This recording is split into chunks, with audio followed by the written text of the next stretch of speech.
உதகை வண்டிச்சோலை குடியிருப்பு பகுதியில் உலாவரும் கரடியை கூண்டு வைத்து பிடிக்க வேண்டும் என பொதுமக்கள் கோரிக்கை விடுத்துள்ளனர்.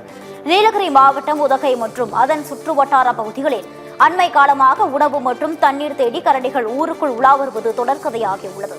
இந்நிலையில் உதகை நகராட்சிக்குட்பட்ட வண்டிச்சோலை பகுதியில் இரவு மற்றும் பகல் நேரங்களில் கரடி உணவு தேடி அப்பகுதி மக்கள் அச்சமடைந்துள்ளனர். எனவே மக்களுக்கு அச்சுறுத்தலாக சுற்றித் திரியும் கரடியை வனத்துறையினர் கண்காணித்து கூண்டு வைத்து பிடித்து அடர்ந்த வனப்பகுதிக்குள் விட வேண்டும் என கோரிக்கை விடுத்துள்ளனர். இப்ப பாத்தீங்கன்னா இங்க கரடி பயத்துல போயிட்டு இருக்குது. பொதுமக்கள் ரொம்ப பயந்துட்டு இருக்காங்க. பகல் டைமா நைட்டு டைமான்னு சொல்ல முடியாது. உலா வர்றதுனால மக்கள் ரொம்ப பயத்துல இருக்காங்க. இது நிறைய முறை வனத்துறையினரிடம் நாங்க போய் எல்லாமே சொன்னோம். அவங்க எந்த வித நடவடிக்கையும் எடுக்கல. நாளுக்கு போக போக இது மக்கள் அச்சத்துலதான் இருக்காங்க.